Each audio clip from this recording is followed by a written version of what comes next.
te pido hoy que nos bendigas y que al abrir tu palabra abras nuestro corazón.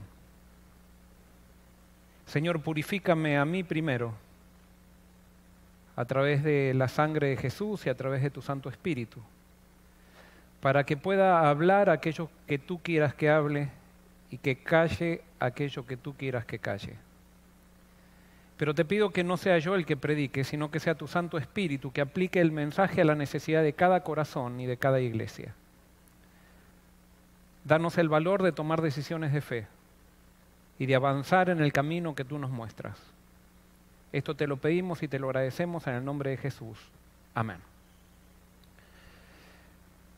Cuando estaba comenzando mi ministerio, vivía en una ciudad que estaba cerca de la playa y en esa ciudad había muchas veces había vientos muy fuertes. Y hubo especialmente una gran tormenta.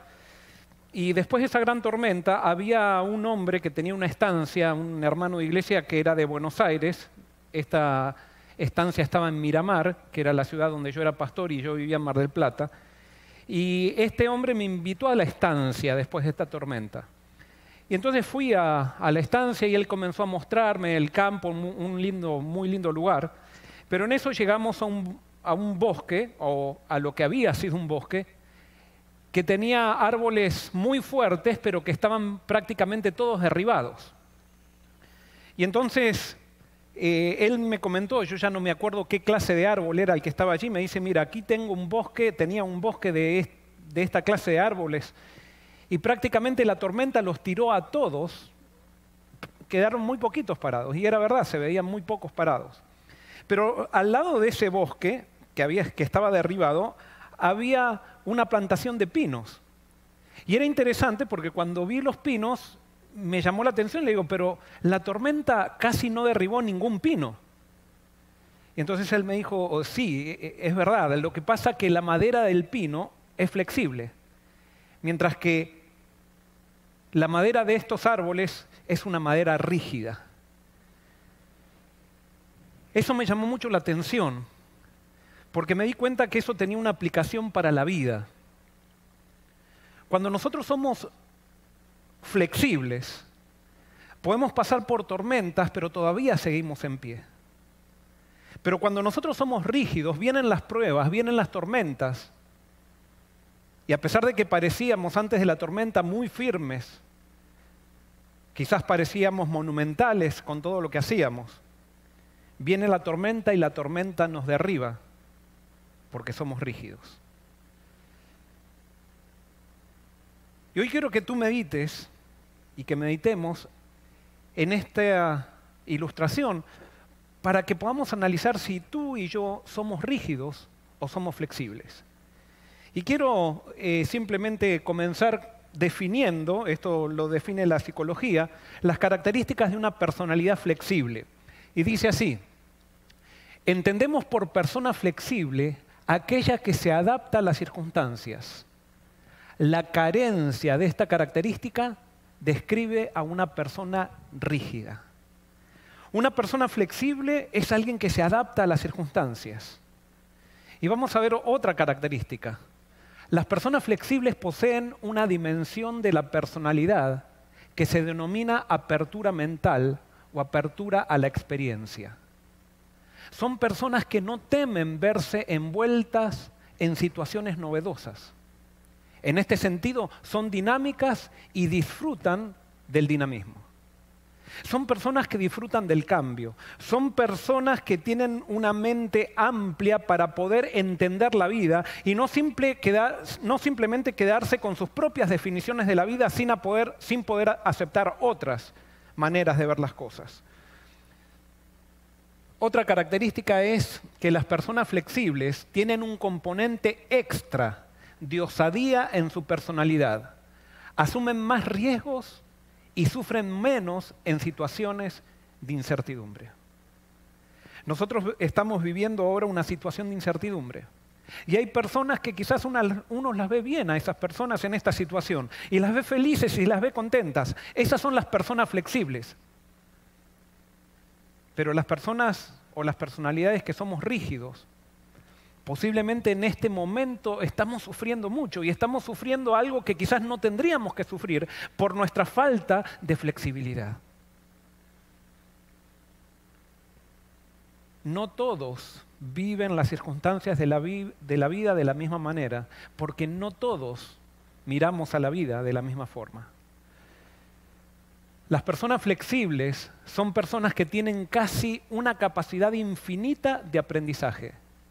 Sin embargo, tienen una puntuación de humildad por encima de otros tipos de la personalidad y suelen considerarse aún ignorantes o continuos aprendices. Qué interesante. La persona flexible es una persona humilde. Así lo define la psicología. Y si nosotros vamos a la Biblia, vamos a ver que justamente las personas orgullosas fueron las personas más rígidas. Las personalidades orgullosas, de acuerdo a la Biblia, fueron las personas que no pudieron tener éxito en su caminar espiritual.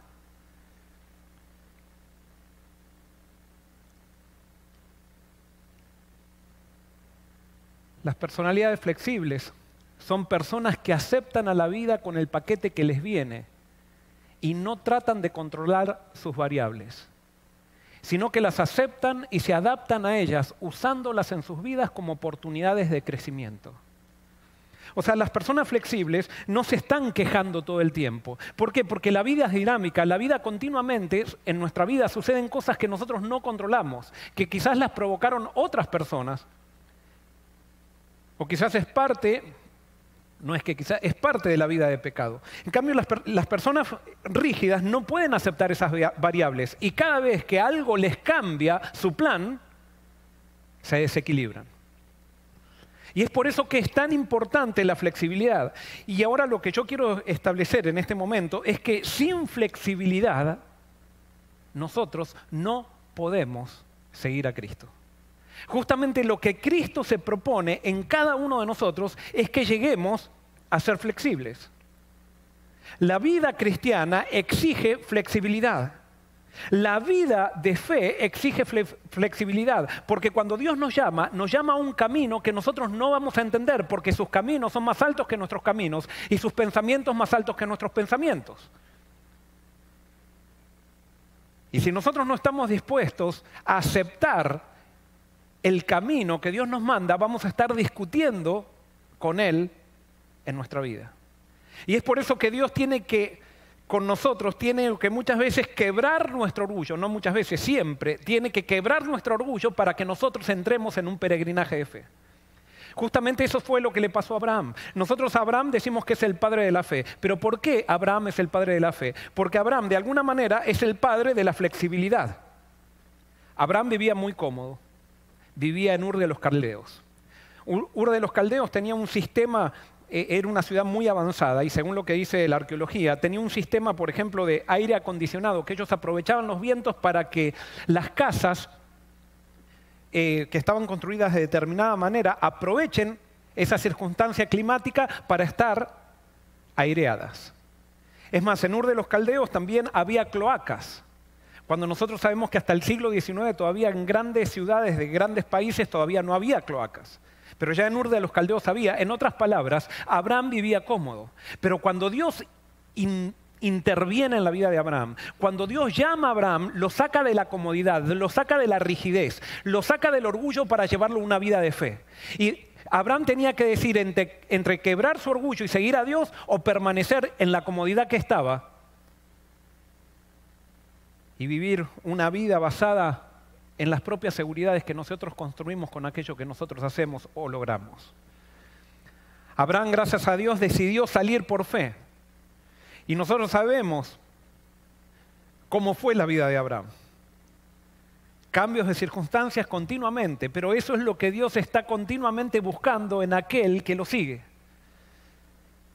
Porque nuestra seguridad cuando estamos con Dios no depende de las circunstancias, sino depende con quién vamos en medio de las circunstancias. Y cuando estamos con Dios, como dice el salmista, aunque ande en valle de sombra de muerte, no temeré mal alguno porque tú estarás conmigo. Es la persona de Dios y nuestra fe aferrada a la persona de Dios la que trae paz, la que trae alegría en medio de circunstancias adversas. Es la que nos da la flexibilidad para adaptarnos, no para quedarnos rígidos esperando que las circunstancias cambien, sino nosotros adaptándonos a las circunstancias.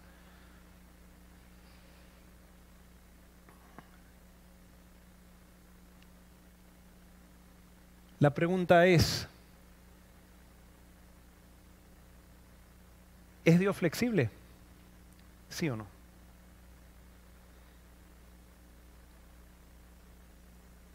Nosotros muchas veces hemos creado un Dios que no está relacionado con lo que muestra la Biblia.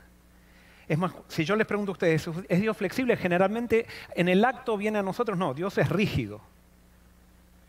Y enseguida vienen imágenes de condenación, y en la condenación de Dios vemos la rigidez de Dios. Es que la Biblia dice que Dios no vino a condenar, pero no sé por qué nosotros es como que somos cabezas duras que queremos creer que Dios condena. Imagínense si Dios no es flexible, que Él permitió el pecado. Si Dios fuera rígido, nunca hubiera dado libertad. Pero Dios es flexible y Él permite el pecado. No lo provoca, lo permite. Gracias a la libertad que dio a los seres que creó. Imagínense si Dios no es flexible, que cuando Adán y Eva pecan, Él los echa del jardín. Sí, es verdad, los echa del jardín porque ellos habían elegido vivir en otros parámetros. Pero sin embargo les da una oportunidad, les da un tiempo de gracia, flexibilizando la justicia por causa del amor. Dios es flexible, es totalmente flexible. Me gusta pensar cuando Israel iba en el desierto y Dios le dice a Moisés, golpea la roca para que salga agua, y Moisés golpea la roca, sale agua y la gente, los israelitas, toman agua. Pero pasan después 40 años y ahora nuevamente los israelitas tienen sed. Y Dios le dice a Moisés, mira Moisés, ahora háblale a la roca y de la roca va a salir agua. Y entonces los israelitas van a tomar agua. Pero sin embargo nosotros sabemos la historia que cuando Moisés va, que tenía que hablarle a la roca, él desafía la orden de Dios y en vez de hablarle a la roca, le golpea a la roca. Si yo hubiera sido Dios, le hubiera dicho a Moisés, Moisés, fallaste. Golpeaste a la roca cuando yo te dije que le hables, por lo tanto no voy a sacar agua de la roca. ¿Hizo eso Dios? No, a pesar que Moisés hizo algo que Dios no quería, Dios hizo salir igual agua de la roca. ¿Y por qué hizo salir agua de la roca? Porque Dios es flexible, porque Dios no estaba tan interesado en que Moisés le ayude, o mejor dicho, en que Moisés le obedezca, sino que estaba interesado en saciar la sed de la gente que tenía sed. Y puso a sus órdenes por bajo la necesidad de la gente. Dios es flexible. Eso no quiere decir, ustedes saben, después la disciplina de Moisés, no vamos a analizar eso. Yo lo único que quiero demostrar es que Dios es flexible. Es más, es tan flexible que cuando decidió salvar, se hizo hombre y se hizo uno con nosotros en Jesús. Y se adaptó a nosotros en vez de pedir que nosotros nos adaptemos a Él. Y así nos salvó. Y Jesús creció y formó un movimiento que empezó a romper las estructuras rígidas que habían creado las personas rígidas que habían decidido creer en un Dios que condena. Porque justamente nuestras visiones de Dios tienen un impacto en las estructuras que formamos. Y si nosotros creemos que Dios es rígido, vamos a crear estructuras rígidas. Si nosotros creemos que Dios es flexible, vamos a crear estructuras flexibles. Y Jesús inició un movimiento dentro de la estructura rígida de su pueblo, porque era el pueblo de Dios que se había, no sé cómo decir, se había hecho rígido. Y Jesús creó un movimiento basado en la fe para renovar la rigidez de las estructuras que había creado su propio pueblo orgulloso. Sin embargo, las estructuras rígidas se resistieron al movimiento que surgía dentro de esa, ¿cómo podríamos decir? De esa institución que era el pueblo de Dios. Y la institución se resistió al movimiento que creó Jesús y le hizo frente al movimiento. Pero siempre un movimiento vivo es mucho más poderoso que una institución rígida. Y el movimiento triunfó. Y al triunfar el movimiento surgió la iglesia, o la iglesia tomó la forma más poderosa que alguna vez nosotros podríamos haber visto, que es la iglesia apostólica. Y nosotros sabemos bien lo que hizo el movimiento de la iglesia apostólica, ese movimiento que estaba basado en Jesús. La Biblia dice claramente que cuando nosotros no tenemos fe, surge el orgullo. Y por eso si Abraham se hubiera resistido a salir del llamado que Dios le hacía, él no hubiera sido el padre de la fe, hubiera sido el padre del orgullo. En Habacuc 2:4 dice así: aquel cuya alma no es recta se enorgullece, mas el justo por la fe vivirá. En otras palabras, Habacuc está diciendo que aquel que es orgulloso no tiene fe.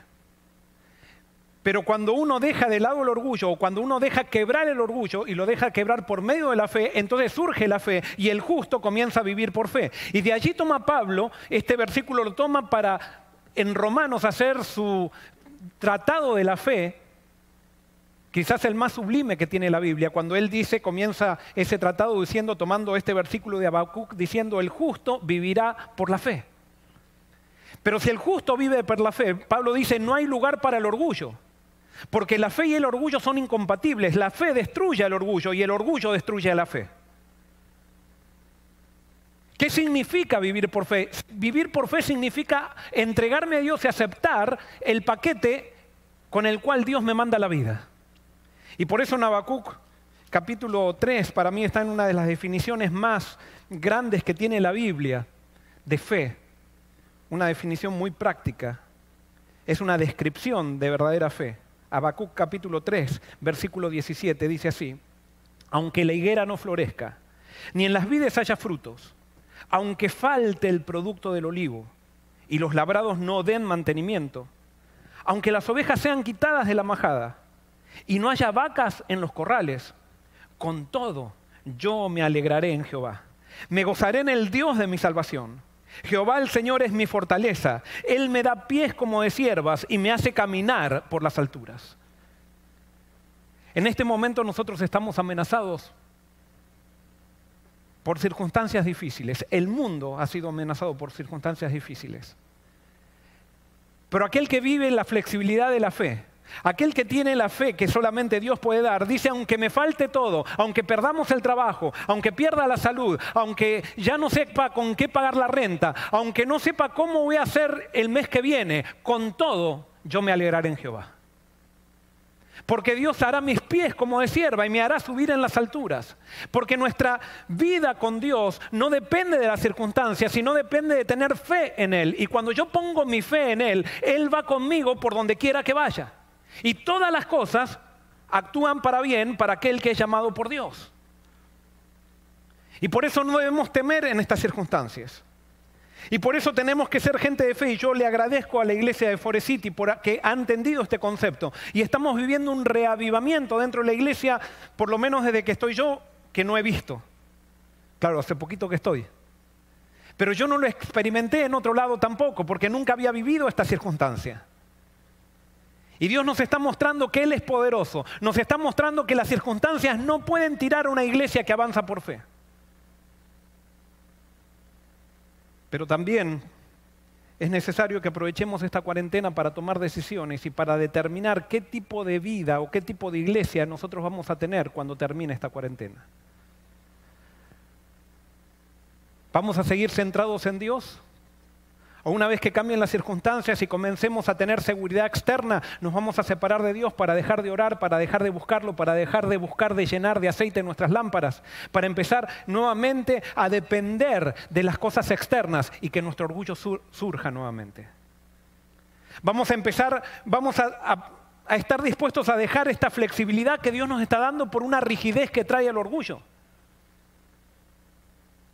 Es necesario que analicemos esto. Y yo creo, hermanos, y por eso para mí este tema es muy difícil porque creo que es muy importante. Y no sé si lo tengo claramente en la cabeza para poder exponerlo, pero sí sé qué es lo que quiero decir. Lo que quiero decir es que ha llegado el momento en que dejemos la rigidez y nos transformemos en un movimiento. Es necesario que pongamos a Dios en primer lugar, y ya que Dios lo ha hecho y que Dios lo está haciendo, no dejemos esta circunstancia. Y esto solamente no se lo digo a la iglesia de Forest City, sino que lo digo a todos los que están reunidos alrededor del mundo, que están conectados con nosotros. Es necesario que definamos qué es una vida de fe. Y es necesario que nos pongamos en las manos de Dios para poder ser flexibles a lo que Dios vaya mandando. Yo traje hoy aquí para mostrarles a ustedes, ya que Dios es flexible, traje aquí para mostrarles a ustedes lo que significa ser parte de un movimiento. Y ya que Dios es flexible, eso quiere decir que entonces los hijos de Dios que sean flexibles van a estar o van a crear estructuras flexibles. Si es que la flexibilidad forma parte del carácter de Dios. Ahora, si Dios es rígido, entonces tenemos que estar en estructuras rígidas. Pero sin embargo, nosotros sabemos por la Biblia que Dios no es rígido. Y por lo tanto, si estamos en estructuras rígidas, quiere decir entonces que no estamos viviendo por fe. Y estamos simplemente viviendo en base a nuestro orgullo, en base a lo que nosotros hacemos y en base a lo que nosotros logramos. Y por eso es necesario que redefinamos la iglesia de aquí en adelante. Es necesario que entendamos qué tipo de estructura nosotros vamos a querer tener después de que pase esta cuarentena. ¿Vamos a tener una estructura flexible o vamos a tener una estructura rígida? Y quiero mostrarles cuáles son las características de una estructura rígida y una estructura flexible. Primero, una estructura rígida es jerárquica, donde hay personas más importantes que otras. En cambio, un movimiento de fe cree en el sacerdocio de todos los creyentes. En las estructuras rígidas, el orgullo, eso lo sabemos por la Biblia, el orgullo hace jerarquías. Y entonces en las iglesias rígidas se ven los pastores y se ven los laicos. Se ve el clero y se ve el pueblo. No, eso no es bíblico, eso es de una estructura rígida, eso es de una estructura donde no hay fe. En la estructura de Dios, en la estructura que es por fe, todos somos sacerdotes y creemos que creemos que en cada persona, en cada miembro de iglesia, el Espíritu puede actuar. Pero a veces tenemos miedo de lanzarnos en ese peregrinaje de fe y dejar y distribuir el poder para todos los miembros de iglesia. Y por eso en las iglesias muchas veces se forman juntas enquistadas en una iglesia que dominan una iglesia por años y donde la gente no tiene acceso a ninguna decisión importante que la iglesia hace.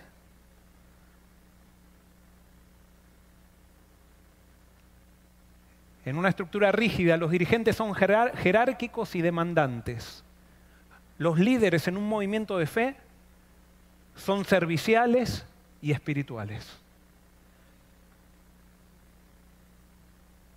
Cuando yo tengo que recurrir a mi título académico, o cuando yo tengo que decirles a ustedes, porque yo soy el pastor, tienen que hacer lo que yo diga, quiere decir que perdí mi autoridad.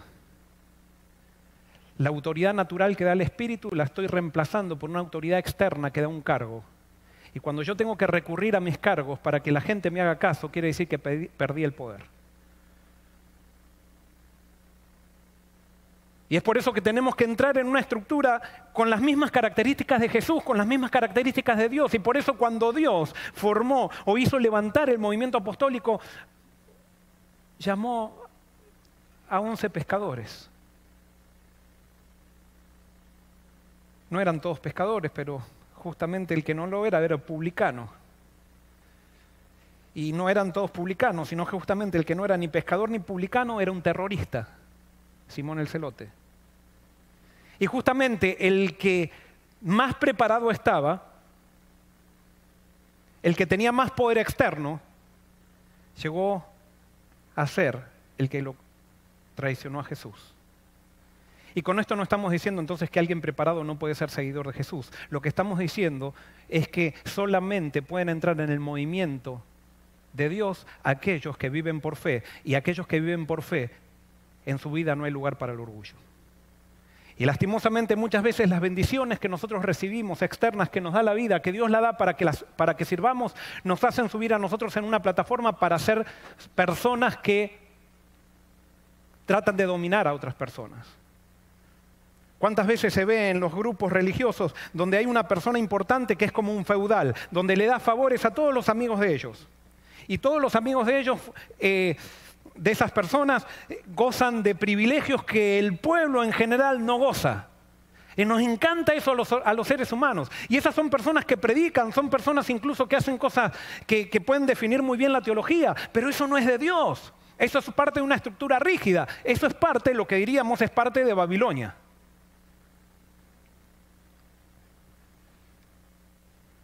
En las estructuras rígidas, la estructura rígida sacrifica la misión con tal de no sacrificar la estructura jerárquica. En un movimiento de fe, está dispuesto a sacrificar la estructura con tal de no sacrificar la misión. Y yo sé, voy a tocar algunas cosas que van a ser un poquito incómodas. Pero hermanos, ha llegado el momento de experimentar un reavivamiento y una reforma. Y si no hay reforma, quiere decir que no hay reavivamiento. Pero estamos buscando a Dios, pero tenemos que pensar cuál va a ser la iglesia que queremos. Y esto lo digo para la iglesia de Forest City. Vamos a tener que redefinir qué va a ser lo más importante acá en Forest City. ¿Va a ser la estructura, va a ser los edificios o va a ser la misión que nosotros tenemos? Creo que Dios nos está dando también una oportunidad como iglesia general. Hace mucho tiempo todos sabemos que hay estructuras administrativas que en vez de facilitar la misión, de alguna manera la absorben a la misión. Y todos somos conscientes de eso, pero todavía parece que no nos animamos a tomar una medida de fe para creer que Dios es poderoso de sostener a su iglesia a pesar de tomar decisiones difíciles.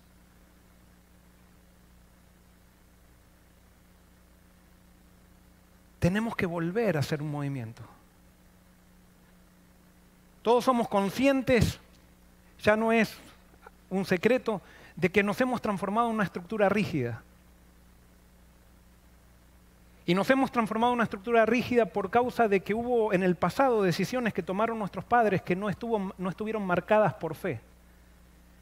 Y nosotros hemos heredado eso. Y alguien puede decir, pero entonces quiere decir, Joel, que estás diciendo, pastor, que estás diciendo que entonces los padres fueron los culpables. No, todos somos responsables. Y si nosotros seguimos en este curso sin tomar decisiones, somos cómplices. No, Dios quiere que empecemos a vivir una vida de fe. Dios quiere que empecemos a tomar decisiones de cambio. Que no estén basadas en revoluciones, que no sean simplemente decisiones revolucionarias, sino que sean decisiones que vengan como causa de un reavivamiento para cumplir mejor la misión.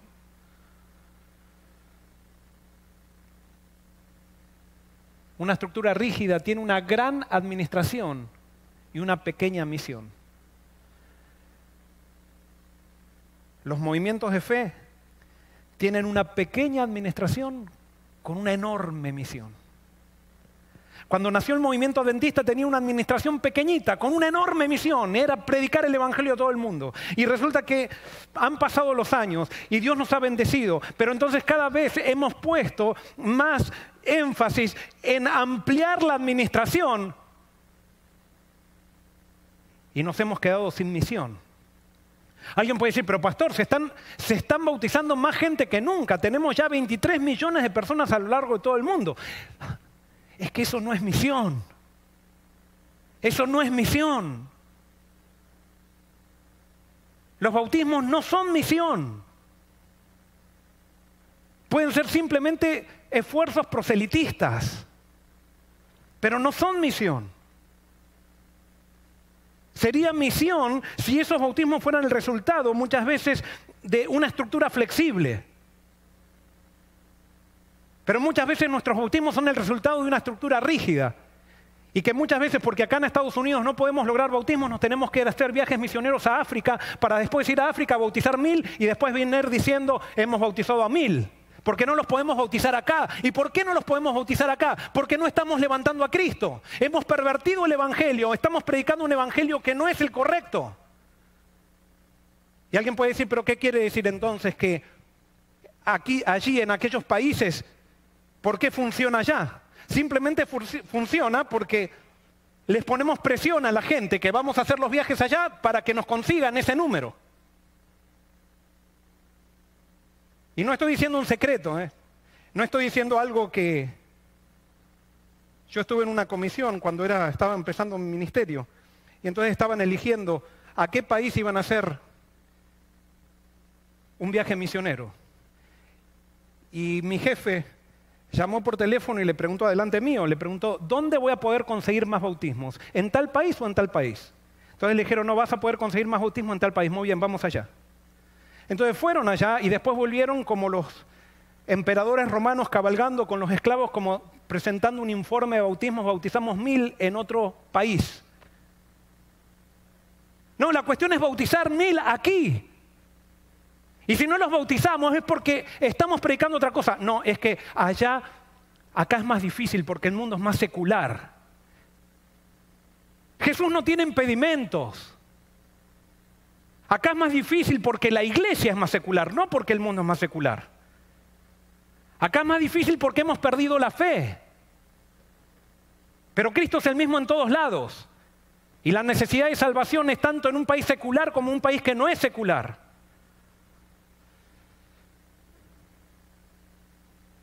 En una estructura rígida, la manipulación y la política rigen los procesos de decisiones. En un movimiento de fe, el diálogo y la confianza en la guía de Dios rige los procesos de decisiones. En una estructura rígida, antes de una junta de nombramiento se llama por teléfono y nos aseguramos quiénes son los que van a salir, para después viene la junta y entonces hacemos una oración y pedimos, Señor, dirige esta junta por medio de tu Espíritu. Cuando ya está todo cocinado, cuando ya está todo cocinado, y después venimos y presentamos el informe y decimos, Dios ha elegido a tales personas. A veces no tenemos confianza en el pueblo. Y entonces si soy presidente renuncio 6 meses antes del Congreso. Si es que me tengo que jubilar, renuncio 6 meses antes para que después el Congreso no sea el que elija, sino que me elija una comisión porque por ahí el Congreso elige mal. Pero después vamos y hacemos una oración enfrente del Congreso pidiendo que el Espíritu Santo dirija el Congreso. Eso es estructura rígida, eso no es movimiento. Hemos perdido la fe, estamos manejando las cosas sin el Espíritu de Dios. Alguien puede decir, pero ¿qué, pastor, está denunciando lo que está pasando? Estoy denunciando lo que pasa en las iglesias locales.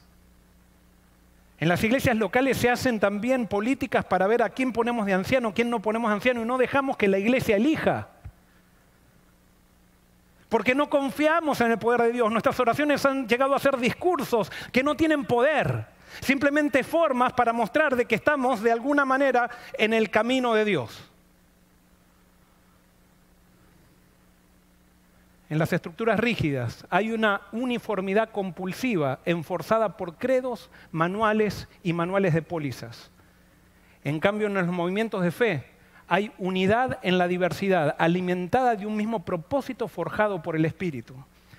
Cuando una organización religiosa tiene que empezar a obligar o a enforzar manuales o pólizas, quiere decir que perdió el poder.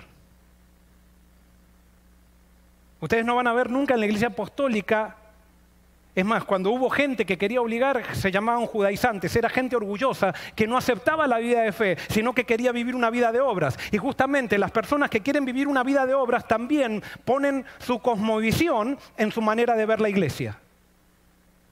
Y la persona que quiere salvarse por las obras, como piensan que tienen el control de su salvación en sus manos, quieren controlar también a toda la gente.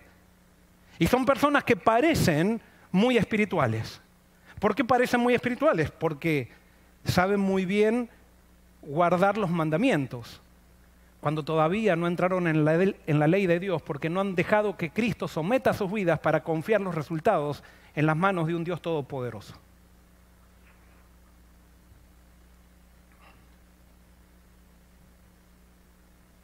Esto lo dice el deseado de todas las gentes. Página 13 dice, la tierra quedó oscura porque se comprendió mal a Dios, a fin de que pudiesen iluminarse las lóbregas sombras, a fin de que el mundo pudiera ser traído de nuevo a Dios, había que quebrantar el engañoso poder de Satanás. Esto no podía hacerse por la fuerza. El ejercicio de la fuerza es contrario a los principios del gobierno de Dios. Él desea tan solo el servicio de amor. Y el amor no puede ser exigido, no puede ser obtenido por la fuerza o la autoridad. El amor se despierta únicamente por el amor. El conocer a Dios es amarle. Su carácter debe ser manifestado en contraste con el carácter de Satanás. Dios no usa nunca el poder de la fuerza. Pero cuando las iglesias locales tenemos que empezar a obligar a la gente a cómo vestir, a cómo adorar, a cómo leer, a cómo entrar, a cómo hacer, a cómo no hacer, perdimos el poder. Cristo no está. Y porque Cristo no está, porque el Espíritu no está, estamos todos desunidos.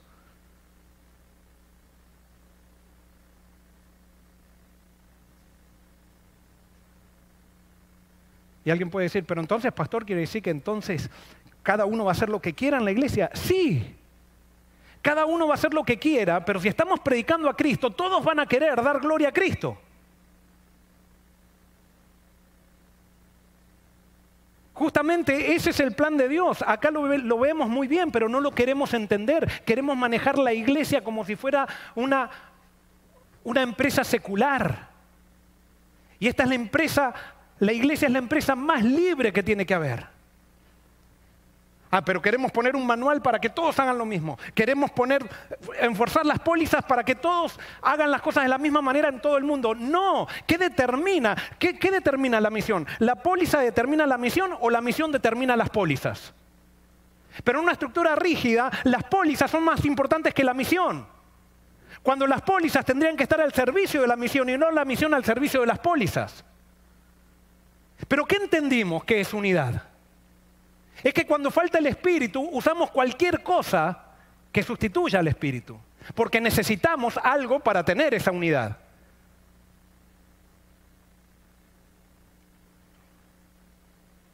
En la estructura rígida define su identidad por formas que son construcciones sociales, sin importar la esencia. El movimiento de fe define su identidad con una esencia que es coherente con la forma. Cuando la iglesia adventista nació, pidieron 2 requisitos para que una persona se considere adventista. Y hubo una tal discusión porque decían, quizás es mucho, pero dijeron, no, esto va a ser. ¿Y cuáles fueron esos 2 requisitos? Que una persona que quisiera ser adventista acepte a Jesús como su Salvador personal y que esté dispuesto a guardar los mandamientos. Punto. Punto. Nada más. Y dijeron, la Biblia es nuestro credo. En otras palabras, si esa persona es sincera en aceptar la Biblia como autoridad, que esa persona lea la Biblia y va a ir creciendo. Ellos dijeron, nunca vamos a tener un credo ni nada que se le parezca. Pero a medida que fuimos avanzando en el tiempo, fuimos perdiendo la fe. Porque pensábamos que eso era demasiado poco. Cuando nos separamos de Cristo, pensamos que es muy poco Cristo para lograr lo que queremos lograr. Entonces le fuimos agregando una cosa, le fuimos agregando otra, le fuimos agregando otra, y ahora tenemos un voto bautismal antes que alguien se bautice. Que el voto bautismal tendría que ser, ¿quieres ser adventista? Si la persona dice sí, ¿quieres parecerte a Cristo? Y si la persona dice sí, quiero parecerme a Cristo con todo mi corazón, allí está el adventista. Allí está el adventista. Pero no, nosotros hemos determinado que es más importante la creencia que parecerse a Cristo. Entonces, si tengo la creencia correcta, yo tengo la autoridad de hacerle guerra al que no cree como a mí, como yo, y ser un diablo con esa persona, tratando de atacarla porque no cree como yo, y sigo siendo adventista. ¿Cómo puede ser que un credo es más importante que la persona de Jesucristo? ¿Cómo puede ser que creencias abstractas hayan reemplazado nuestra experiencia con el Señor?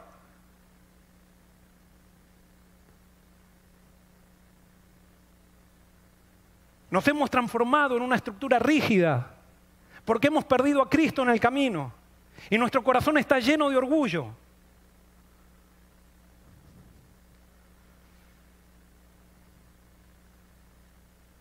¿Qué es un adventista? ¿Esa persona que vino a la iglesia es adventista? Creo que no, porque usa joyas. Creo que no, porque usa joyas, que no es adventista. Hemos aprendido a definir el adventismo por si usa una joya o no usa una joya. Es terrible. Es la calamidad. Es como decir, esta persona es bondadosa porque se vistió de verde. No, es que las joyas es un símbolo de la modestia. ¿De dónde sacamos que usar joyas, no usar joyas es símbolo de modestia? ¿De dónde sacamos eso? En la Biblia no está. Ni Jesús lo dijo en ningún lado. Pero resulta que yo puedo dejar de usar joyas y sentirme orgulloso por no usar joyas. Y condenar al que usa joyas porque yo no las uso. Y decimos que no usar joyas es símbolo de modestia cuando no puedo tener modestia cuando condeno al que no usa joyas. No sé si me explico. Y perdonen que me ponga un poquito apasionado con esto. Pero ¿por cuántos años hemos vivido este tipo de religión que lo único que hace es poner muros y que es incoherente con el Espíritu de Cristo? Me encantaría que lleguemos como movimiento algún día y que digan, esa persona es adventista porque refleja a Jesús. Eso sería realmente una definición de adventismo. Eso sería adventismo verdadero, pero como nos hemos separado de Cristo, nos empezamos a identificar por formas y no por la esencia. Y hemos llegado a este tipo de cosas que a nosotros nos suenan muy normales, pero que a alguien que viene de afuera y que tiene una mente más o menos lógica, le parece una ridiculez. Y es ridículo realmente. Y alguien puede decir, pero pastor, está diciendo que hay que usar joyas. Yo no estoy diciendo que hay que usar joyas, ni que hay que usarlas. Yo lo que sí sé que la Biblia dice es que nosotros tenemos que ser sencillos. Y si tú quieres usar joyas, sé sencillo con joyas. Y si no quieres usar joyas, sé sencillo sin joyas. Pero la cuestión es ser sencillo. ¿De qué te sirve no usar joyas y no ser sencillo? ¿De qué te sirve? Porque está el otro extremo, que ahora mañana, el sábado, bueno, no va a haber sábado que viene, pero dentro de cuando termine la cuarentena va a venir colgado como un kiosco de joyas. Como diciendo, al fin me dieron permiso. ¿Quién te tiene que dar permiso? ¿Quiénes somos la iglesia para decir cómo se tiene que vestir una persona o no? Si Dios nos ha dado una mente a todos para poder decidir qué es lo que da gloria a Él y vivir para la gloria de Dios. Y por eso si uso joyas tiene que ser para la gloria de Dios y si no las uso tiene que ser para la gloria de Él también. Pero ¿desde cuándo pensamos nosotros que tenemos que meternos en la vida de cada creyente para determinar cómo tiene que hacer las cosas? ¿Desde cuándo? Desde que nos transformamos en un movimiento rígido. No, porque yo encontré una cita. Sí, tú puedes encontrar miles de citas, como puedes encontrar versículos en la Biblia que hablan a favor de las joyas y que hablan en contra de las joyas. Acá no es cuestión de encontrar citas ni versículos, sino encontrar el mensaje de la Biblia. Es encontrar el Espíritu de Cristo. En una estructura rígida se aferra a las tradiciones y es temerosa de los hombres. En un movimiento de fe es temeroso de Dios y fiel a los principios de su palabra. Cuando yo estaba terminando mis años de teología, me pidieron predicar un sermón en la iglesia.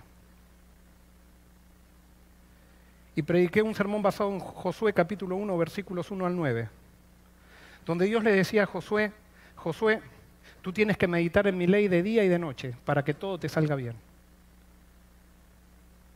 Y fue un sermón de 20 minutos que prediqué en la universidad. Y entonces hice una aplicación del sermón. Y dije, Dios le pedía a Josué que él meditara en la ley de Dios, que era la Biblia en esa época, meditara de día y de noche. Pero Josué podría haber dicho, no, Señor, yo soy el general, yo no tengo tiempo de meditar en tu ley. Que lo haga el soldado, pero yo tengo que estar planificando la batalla. Y dije, si Josué hubiera dicho eso, no hubiera habido conquista de Canaán. Y dije una frase que a algunas personas no le pareció muy feliz. Y dije, muchas veces nosotros seguimos a la obra de Dios, pero no al Dios de la obra. Terminó el sermón, llegó la época de graduación y me llamaron del decanato de teología para decirme que no me iban a dejar graduar por el sermón que había predicado. Y por la frase que había dicho, porque esa frase había ofendido a un pastor jubilado muy importante de esa zona, y que ese pastor se había quejado y había pedido que a mí no me dejen graduar, y por lo tanto ellos no me iban a dejar graduar.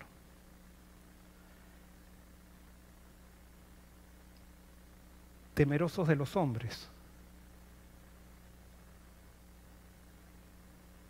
Un pastor jubilado, y no es porque el hecho que sea jubilado, ¿qué hombre tiene la autoridad para decir qué es verdad o qué es mentira? Y yo hice un tratado con Dios en ese momento. Y le dije, me acuerdo cuando la comisión me transmitieron lo de la comisión, le dije, porque me dijeron, porque tú, Joel, predicaste palos y no tienes autoridad para predicar palos. Entonces yo por adentro dije, para algunos la palabra de Dios son palos, para otros son florcitas. Pero hice un cometido de predicar siempre la palabra de Dios. Aunque para uno signifique palos y para otros florcitas. Eso no quiere decir que siempre la prediqué bien, ni quiere decir que nunca me equivoqué, ni quiere decir que yo soy la persona que hace todo bien. Pero sí tengo algo claro, que Dios me llamó y nos llamó para predicar su palabra. Cueste lo que cueste. Y no para temer hombres. No para temer personas que no quieren ejercer fe. Y alguien puede decir, pero Joel, estás hablando de tu rencor ahora. No, no estoy hablando de mi rencor. Gloria a Dios por eso. Gracias a eso tuve que venir aquí a Estados Unidos. Y aprendí mucho de Dios. No fue la bendición venir a Estados Unidos, sino que Dios tenía plan de que yo llegue aquí. Y que aprenda cosas que en otro lugar no iba a aprender. Porque Dios utiliza todo. Y yo creo que esas personas, si ahora las veo, las abrazo y les digo gracias. Ojalá que ellos se hayan arrepentido de esa equivocación, como yo me puedo haber equivocado con otras personas también en mi rigidez. Pero Dios utiliza todo para bien. Y por eso quiero decirte que no es necesario dejar una iglesia ni nada cuando te hacen una injusticia, porque Dios utiliza todo para bien. Es más, Dios está formando un movimiento que va a ser temeroso de Dios. Y entonces necesita probarnos para que seamos parte de ese movimiento. Un movimiento que se mueva por fe. En las estructuras rígidas el éxito es evaluado cuantitativamente y se llega a él por medio de una competencia productiva. En el movimiento de fe el éxito es evaluado por fidelidad y se llega por medio de la colaboración. No, en las estructuras competitivas se pone a ver cuál es la conferencia que va a bautizar más. A ver, y entonces al pastor que bautiza más se le da un viaje a Europa para que vaya. Y alguien puede decir, pero ¿cómo sabes? Es que yo fui parte de eso. No, no puede ser eso, no puede ser. No es de Dios, no es de Dios. Yo no puedo conseguir un objetivo espiritual compitiendo con el pastor hermano, con mi pastor compañero. No puedo. Y entonces tenemos muchas veces que hay pastores que se agarran y se llaman por teléfono porque le bautizaron al otro. Y yo me acuerdo, en mi iglesia pasaba eso. Hace unos años había una visita que estaba siendo agarrada del brazo por dos hermanos de iglesia. Y las hermanas me llamaron para decir, pastor, yo la traje a ella y ella le está dando estudios bíblicos. Y ella le decía, pero ella quiere estudiar la Biblia conmigo. Y se tiraban del brazo de una de la otra. Y yo decía, ¡qué vergüenza! Como si ganar gente sería una competencia. Y entonces le damos el premio a los gedeones, le damos el premio a este. No puede ser. Los bautismos no son importantes. Ojalá que entendamos de una vez por todas que a Dios no le interesan los bautismos. Lo que le interesa a Dios es los que se bautizan. A Dios no le interesan los diezmos, le interesan los que diezman. A Dios no le interesan los edificios, le interesan los que habitan el edificio. Pero nosotros no podemos trabajar por números, no podemos poner un plan para decir cuántos voy a bautizar en este mes, porque eso depende de Dios, no depende de mí. Y es necesario que salgamos del mundo de esas cosas para entrar realmente en un movimiento de fe. Y yo estoy seguro que esto le puede estar molestando a alguien. Sí, y estoy tomando el riesgo. Estoy tomando el riesgo. Pero ¿por qué no cambiar? ¿Por qué no hacer las cosas ya de una vez por todas como Dios quiere? En la estructura rígida, intenta quitarle miembros a las otras iglesias. En el movimiento de fe, se esfuerza por alcanzar a la gente con el Evangelio para que lo viva donde esté. Ah, no, porque todos tienen que venir a nuestra iglesia, porque todos los demás son Babilonia. ¿De dónde sacamos que todos los demás son Babilonia? No, porque hay que predicar el mensaje del segundo ángel. ¿De dónde sacamos que hay que predicar el mensaje del segundo ángel? Ah, de Apocalipsis. Sí, del Apocalipsis que tú y yo leemos basados en nuestro orgullo. Porque el Apocalipsis comienza con un llamado al arrepentimiento del pueblo de Dios. Y cuando el pueblo de Dios se arrepienta, va a predicar a Cristo. Y cuando predique a Cristo se va a formar Babilonia. Pero Babilonia todavía no se formó. Es el resultado del arrepentimiento del pueblo de Dios. Pero nosotros ya decimos, ya se formó Babilonia, pero nosotros no tenemos que arrepentirnos, nosotros estamos bien. Y si alguien está afuera, tiene que venir a donde yo estoy para ser salvo. No, eso no es así. Eso es antibíblico, eso es producto de una estructura rígida. Cuando tú predicas, el evangelismo no es hacer llamados a que la gente venga a tu iglesia, sino el evangelismo es hacer llamados a un peregrinaje con Cristo. Es una invitación al mismo peregrinaje que tienes tú con Cristo. Y quiero decirte algo, y esto puede ser que a alguien le moleste, pero lo lamento si te molesta. Nuestros hermanos evangélicos son tan hermanos de iglesia como nosotros, son tan llamados de Dios como nosotros. Y sí, yo estoy convencido del sábado y yo le voy a predicar el sábado a ellos, pero no, ellos no tienen que venir a mi iglesia para guardar el sábado, que lo guarden en su iglesia. ¿Por qué tienen que venir a mi iglesia? Si el pueblo de Dios no es una institución, el pueblo de Dios somos nosotros, todos aquellos que querramos vivir de acuerdo a su palabra. ¿Y si no guardan el sábado? Y si no guardan el sábado, déjalo a Cristo que los convenza si es que lo tienen que hacer.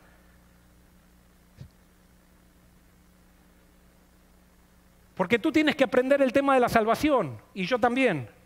Es lo que más tergiversado tenemos dentro de la iglesia adventista. Y es la verdad más fundamental, y sin embargo decimos somos el remanente. Y quiero decirte algo, el remanente, eso es otro acto de soberbia. El remanente, si tú ves la Biblia, el remanente surge después del arrepentimiento del pueblo de Dios. Surge como resultado de una crisis. Pero es un acto de soberbia decir que nosotros somos el remanente. No, el remanente va a estar formado por todos los cristianos que quieran aceptar a Jesús y vivir de acuerdo a sus mandamientos. Ah, no, pero la Biblia dice, tienen que tener los mandamientos de Jesús y el espíritu de profecía. Ajá, ¿qué es el espíritu de profecía? ¿Qué es? Resulta que nosotros nos jactamos de haber tenido el espíritu de profecía hace 170 años y después ni un miembro de iglesia lo tuvo. Cuando tenemos otras denominaciones que ellos... Hay un montón de gente que tiene el espíritu de profecía. Ah, no, pero ellos lo que pasa es que no guardan los mandamientos, entonces no tienen... Son todos razonamientos, no. Son razonamientos basados en tu soberbia. Todos tenemos que aprender y todos tenemos que aceptar a Jesús. Es Jesús el centro, no es la doctrina, no es un credo, es Jesús y la Biblia. Y en Jesús y la Biblia, todo aquel que quiera estar de acuerdo, dice Juan capítulo 16, que el Espíritu nos llevará a toda verdad. Y será el Espíritu, no serás tú, ni seré yo.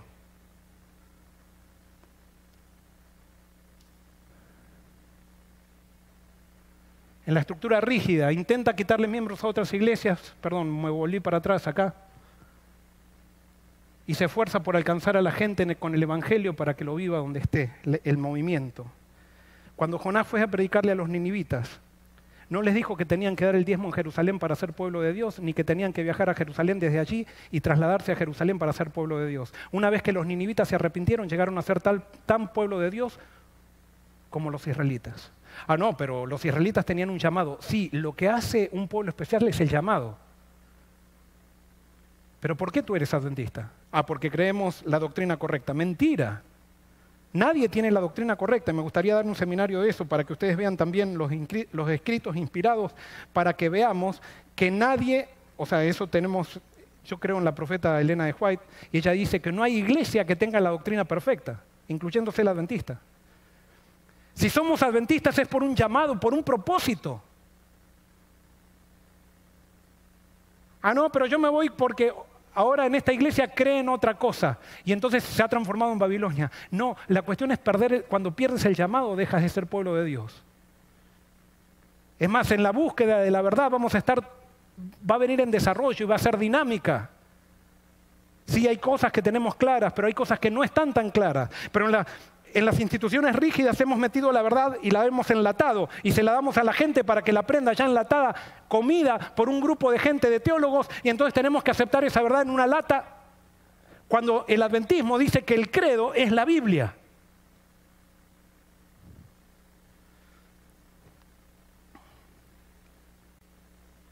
La estructura rígida, su versículo en lema no es con el espíritu, sino con ejército y la fuerza. Claro, no está en ninguna parte de la Biblia eso. Es todo con estrategias humanas. Se menciona el espíritu, pero no se vive del espíritu. En cambio, en un movimiento de fe, no es con ejército ni con fuerza, sino con el Espíritu de Dios. Se me fue el tiempo y quizás yo sé que no pude agotar todo lo que se puede hablar de todo esto, pero yo sé que el sincero puede entender hacia dónde vamos. Yo lo único que te puedo decir es que en el año 2010 al año 2020 hubo dos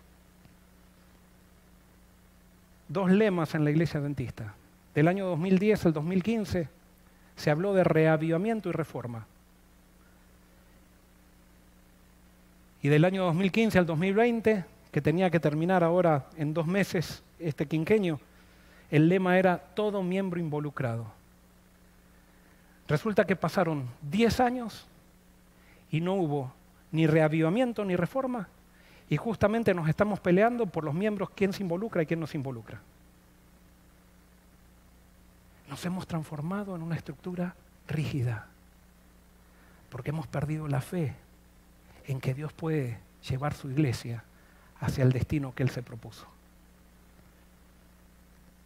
Está terminando esta cuarentena y posiblemente Dios provocó esta cuarentena para darnos un año más, para que trabajemos en esto. Y no es simplemente arrodillarnos a pedir reavivamiento. No, una vez que viene el reavivamiento, y yo creo que ha venido, es necesario que empecemos a tomar decisiones de reforma. Porque el vino nuevo no puede entrar en odres viejos. Ni el odre viejo se rompe con vino nuevo. Entonces, si hay un reavivamiento y nosotros seguimos rígidos después de esta cuarentena, entonces se va a romper el odre. Porque el odre es viejo.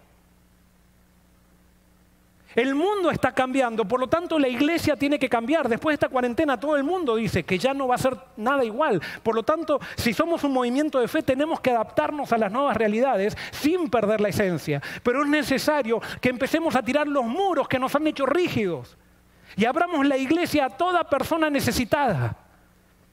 Nos unamos con todos aquellos sinceros cristianos que quieren preparar camino para la venida de Cristo. Es necesario que entremos en el peregrinaje de la fe que nos hace flexibles y que hace que nuestro orgullo sea completamente eliminado.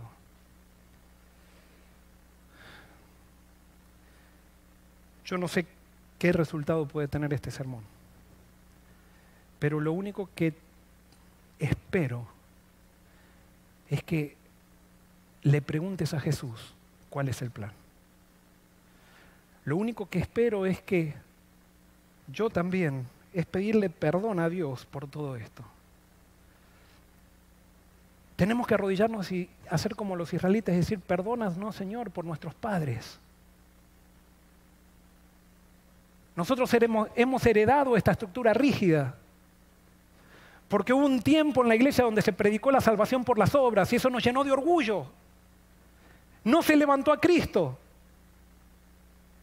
Y ahora nosotros hemos heredado eso y ahora es necesario que nosotros digamos, Señor, perdónanos, porque hemos sido cómplices también de nuestros padres. Queremos levantar a Cristo, pero antes de levantar a Cristo en nuestros sermones, queremos levantar a Cristo en nuestras vidas. Y cuando Cristo sea real en nuestras vidas, Él nos va a dar la flexibilidad para aceptar aquello que Él nos manda para poder ser sal y meternos dentro del mundo sin ser parte de Él. Ha llegado el momento que la estructura tiene que estar al servicio de la misión y no la misión al servicio de la estructura. ¿Cómo se logra el cambio? Simplemente te digo esto y con esto termino. El cambio se logra en tu iglesia local. Si tienes una escuela sabática, comienza a tomar decisiones de movimiento que se alejen de las decisiones rígidas que vienen como parte del orgullo. Si eres un pastor de iglesia o un anciano de iglesia, comiencen a tomar con su iglesia decisiones que los lleven a hacer un movimiento. Levantando a Cristo en cada sermón, hablando de Cristo, identificándose por Cristo. Y dejar que Cristo y el Espíritu Santo sea el que transforme a la gente y no nosotros. Si eres presidente de una conferencia o de una unión, yo no soy nadie para hablar para los de arriba. Pero ¿por qué no aprovechamos esta cuarentena y adaptamos a la iglesia y tomamos decisiones para adaptarnos a la iglesia que viene o al mundo que viene para poder ser sal? Sí, eso es difícil, tenemos que cambiar muchas cosas, es que nosotros no lo vamos a cambiar, va a ser Dios. Nosotros simplemente tenemos que estar dispuestos a entrar en su agenda. No es con ejército ni con fuerza, sino con mi espíritu.